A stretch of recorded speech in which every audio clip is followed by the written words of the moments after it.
Hi, I'm Jenny with Listen, Love, Pray, and tonight I'm going to be talking to you about a book that a bunch of us have been reading.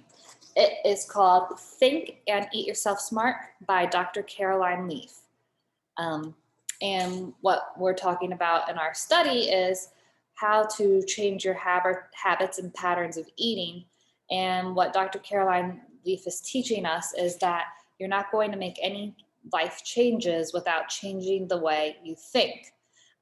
So obviously, we're talking about diet and food choices, but that can apply to any of your major life choices and even your minor life choices. So we have two Bible verses that apply to this. The first one is Deuteronomy 30:19, and that is, I have set before you blessings or curses. Now choose life so that you and your children may live. I'll repeat that. I have set before you blessings or curses. Now choose life so that you and your children may live. And that's Deuteronomy 30:19.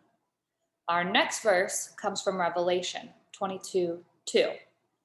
In the middle of its street and on either side of the river was the tree of life, which bore 12 fruits, each tree yielding its fruit every month. The leaves of the tree were for the healing of the nations. I'm going to just repeat that last part. The leaves of the tree were for the healing of the nations. So, kind of combining the two verses, when you are making good choices, it's not only good for you, but for the healing of others and also the environment and maybe even the world. And now I will switch up to talking about a little bit about food and diet.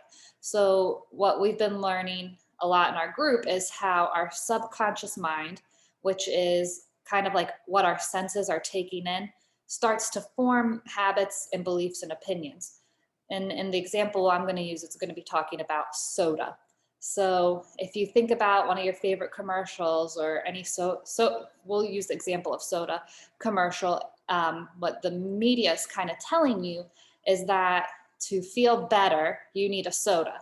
And as soon as you take that first sip of soda, your life is going to turn around. You're going to be feeling better. There's going to be a rainbow and a sunshine. And so, anyways, the marketing is giving your brain all this input that to feel better or to be happier, you need soda. And then the next time that you're feeling a little bit thirsty, what you might think of is, oh, yeah, soda might be good. In reality, we know soda is not really good for us, and also that soda isn't even hydrating. So we have these subconscious beliefs that come from the world and come from media and what we hear, but they're not really true. Now I'm going to read to you a little bit from the book, and this goes on the same topic of soda.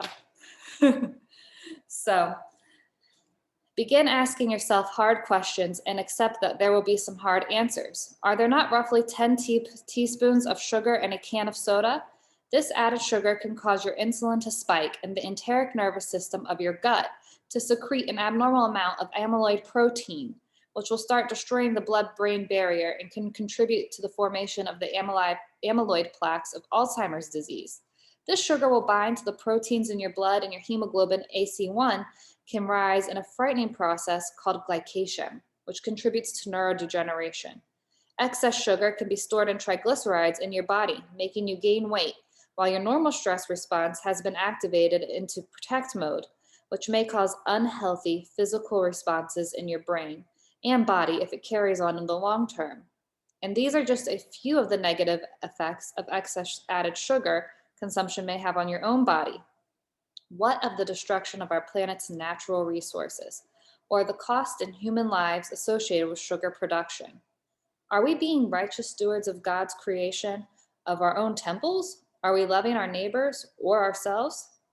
Now, does that soda actually live up to its commercial promises? If you examine the facts behind soda production and consumption, think critically about the impact of the soda industry and your own choices in terms of both your own life and the world, and plant these thoughts in your non-conscious mind through this process of asking, answering, and discussing. The next time you watch a TV advertisement, your reaction will be determined by an entirely different set of memories. memories that you have chosen to implant in your mind, memories that will determine whether or not you choose to drink the soda. You choose life or death with your food thoughts and food choices. And then quoting Deuteronomy 30:19, which is our verse from earlier. So um, hopefully, if you're a soda lover, that didn't just ruin your day.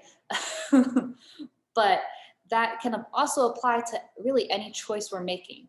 Is the choice that we're making made in a Christ-centered um, pathway and a pathway in truth?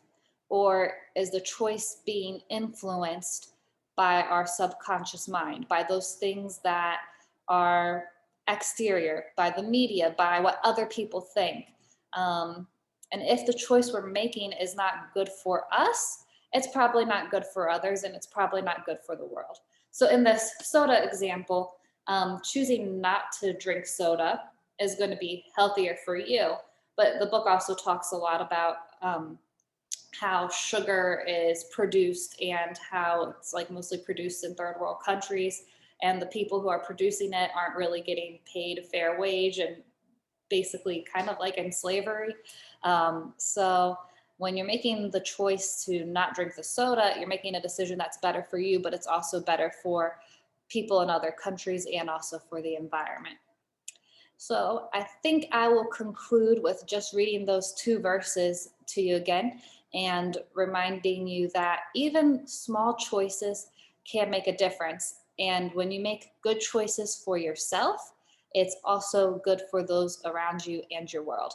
And it doesn't always have to be about soda, it can be about anything. So I'll read those two verses again. The first is, I have set before you blessings or curses. Now choose life so that you and your children may live.